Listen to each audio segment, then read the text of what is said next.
गुरु ब्रह्मा गुरु विष्णु गुरुर्देव महेश्वर गुरु साक्षात् परम ब्रह्म तस्मै श्री गुरुवे नमः। सदाशिव समारंभां शंकराचार्य मध्यमाम् अस्मदाचार्य पर्यंतां वंदे गुरु परंपराम्। ओम श्री गुरुभ्यो नमः। ओम श्री परमात्मने नमः। हम लोग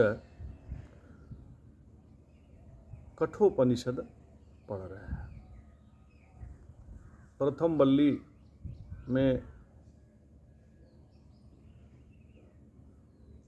गुरु महाराज यमराज जी ने शिष्य की परीक्षा कर ली और उसमें विद्या ग्रहण की योग्यता है ऐसा जानकर वो नचिकेत जी महाराज से कहते हैं कि अन्य छेयो अन्य दुतेव प्रेय स्तेभे नानार्थे पुरुष सिनितः तयोः श्रेय आददानस्य साधु भवति ह्यतेर्थाद्य उप्रेयो वृणीते। कह रहे हैं कि श्रेय मतलब विद्या और है तथा प्रेय अविद्या और ही है। वे दोनों विभिन्न प्रयोजन वाले होते हुए ही पुरुष को बांधते हैं। जो विद्या है वो भी बांधने वाली है, जो अविद्या है वो भी बांधने वाली है। उन दोनों में से श्रेय को ग्रहण करने वाले का शुभ होता है और जो प्रेय को वर्ण करता है वह पुरुषार्थ से पतित होता है। तो श्रेय अर्थात नीह श्रेयस अन्यत भिन्न ही है तथा प्रिय यानी प्रियतर वस्तु भी अन्य है। और इस पे भगवान शंकराचार्य भाष्य किए हैं। अन्न वृद्धेन श्रेयो निहि श्रेयस तथा नोदुत्पाय प्रेयः प्रियतरमपि ये प्रेयः श्रेयसी उभे नानार्थेभ्य प्रयोजने सति पुरुषमधिकृतं व्रणाशामादि विशिष्ट सनितो बद्धास्ताभ्यास्ता दब्दामुच्चे सर्वः पुरुष। वे श्रेय और प्रेय दोनों विभिन्न प्रयोजन वाले होने पर भी अधिकारी यानी वर्णाश्रम जो वर्णाश्रम आदि विशिष्ट पुरुष का बंधन कर देते हैं अर्थात सब लोग उन्हीं के द्वारा अपने विद्या अविद्या संबंधी कर्तव्य से युक्त हो जाते हैं। वे यद्यपि एक पुरुषार्थ से संबंध रखने वाले हैं तो भी विद्या और अविद्या रूप होने के कारण परस्पर विरुद्ध है। अतः एक का परित्याग किए बिना एक पुरुष द्वारा उन दोनों का साथ साथ अनुष्ठान न हो सकने के कारण उसमें अविद्या रूप प्रेय को छोड़कर केवल श्रेय को ही स्वीकार करने वाला साधु शुभ यानी कल्याण होता है। यदि श्रेय और प्रेय इन दोनों का मनुष्य के स्वाधीन है तो लोग अधिकता से प्रेय को ही क्यों स्वीकार करते हैं। इस पर कहा जाता है, कह रहे हैं श्रेयश्च प्रेयश्च मनुष्यमेत तो संपत्तिरित विविनिक्ति धीरः श्रेयो ही धीरो अभि प्रेयसो वृणीते प्रेयो मंदो योगक्षेमाद वृणीते। श्रेय और प्रेय परस्पर मिले हुए से होकर मनुष्य के पास आते हैं। इन दोनों को बुद्धिमान पुरुष भली प्रकार विचार कर अलग अलग करता है, कौन श्रेय है कौन प्रेय है।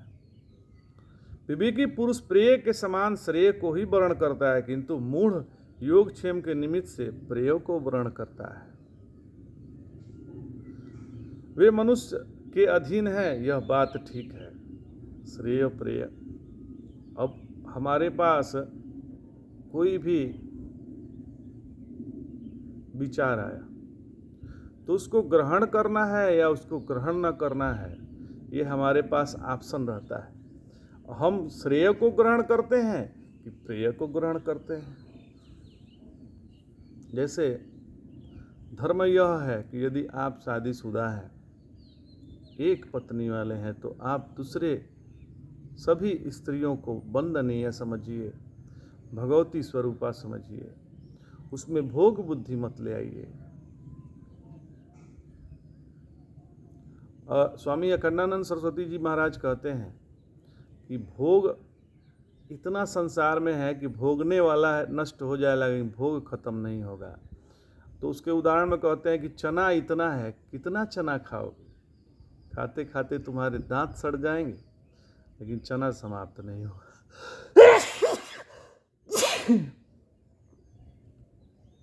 तो वह कौन बुद्धिमान है जो ये जानता है कि श्रेय क्या है, शास्त्र किसको बतला रहे हैं, उसको जो ग्रहण करता है वह श्रेष्ठ मार्गीय है।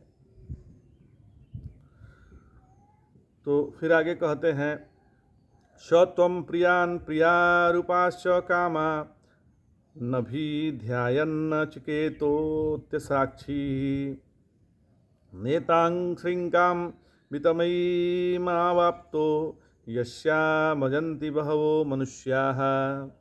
हे नचिकेत, उस तूने पुत्र पितादि और बितादि प्रिय और अप्सरा आदि प्रिय रूप भोगों को उनका असारत्व चिंतन करके, ये वह असार है, सार नहीं है, त्याग दिया है, और जिससे बहुत से मनुष्य डूब जाते हैं, उसमें ज़्यादातर मनुष्य डूब जाते हैं, उसी से धन प्राया निंदित गति को तू प्राप्त नहीं हुआ।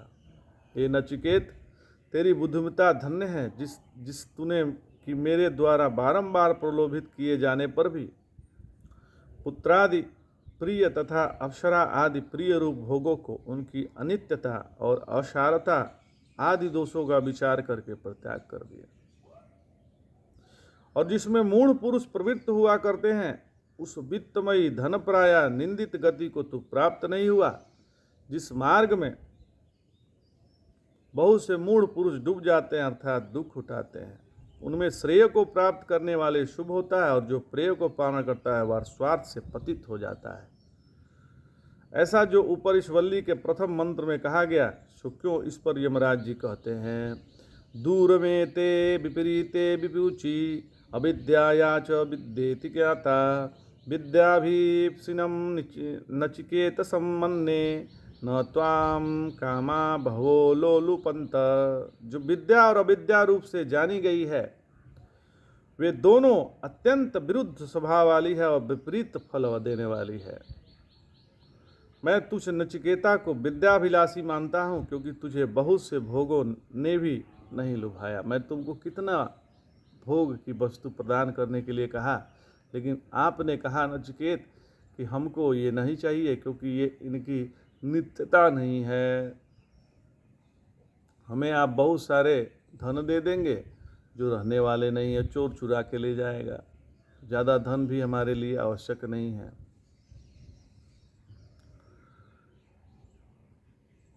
तो अतो विद्यार्थिनम श्रेयो भाजनम मन्य इति अभिप्राय, मैं तुझे विद्यार्थी यानी श्रेय का पात्र समझता हूँ, यह इसका अभिप्राय है, ऐसा भगवान यमराज जी कहते हैं। अब अविद्याग्रस्तों का जो दुर्दशा है, ये तो संसार भाजना, किंतु जो संसार के पात्र हैं उनके बारे में बतलाते हैं। अविद्यामंतरे वर्तमानाः स्वयं धीराः पंडितं मन्यमानाः दंद्रम्यमाणां परियन्ति मूढ़ा अंधे नैव नियमाना यथान्थाः। वे अविद्या के भीतर रहने वाले अपने आप बड़े बुद्धिमान बने हुए और अपने को पंडित मानने वाले मूढ़ पुरुष अंधे ही ले जाए जाते हैं, और अंधे के समान अनेकों कुटिल गतियों की इच्छा करते हुए भटकते रहते हैं। तो वे घनीभूत अंधकार के समान अविद्या के भीतर स्थित हो पुत्र पशु आदि सैकड़ों तृष्णा पाशों से बंधे हुए हैं कि ये हमारा पुत्र है, ये हमारा घर है, ये है, हमारा सामान है, इसमें बंधे हुए हैं, अपने को बंधा हुआ महसूस करते हैं।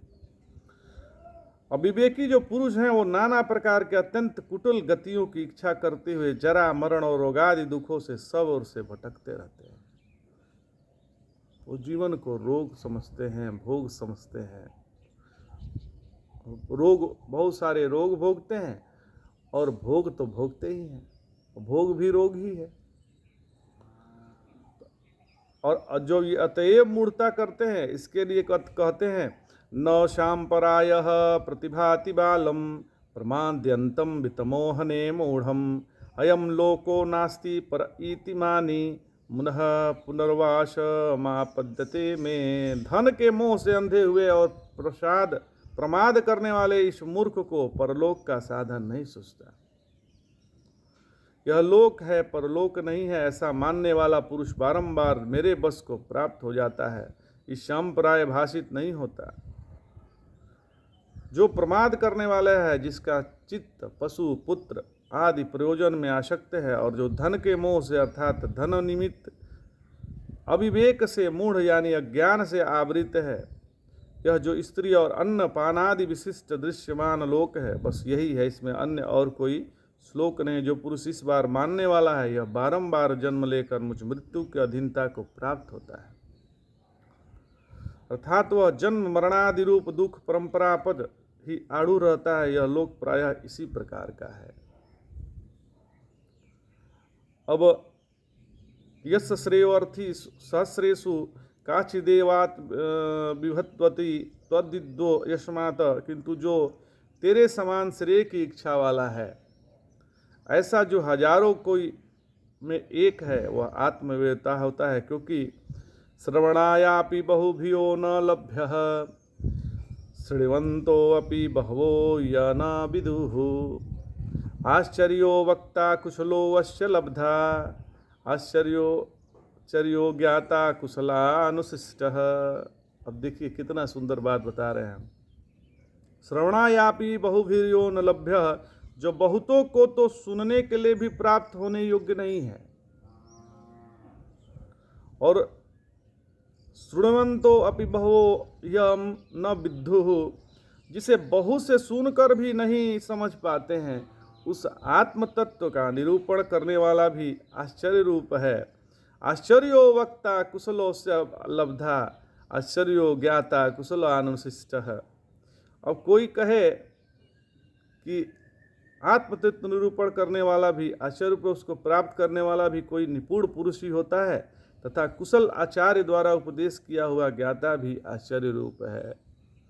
जो स्वयं आत्मरूप है, उसको कोई कहता है तो वह आश्चर्य ही लगता है, और कोई कहता है कि मैं समझ लिया, वो भी आश्चर्य ही लगता है। क्योंकि समझने वाला जो चीज़ समझा गया उससे अपने को अलग मानेगा तभी समझ सकता है, और आत्मरूप तो स्वयं ही है, तो कौन समझा सकता है और कौन समझ सकता है।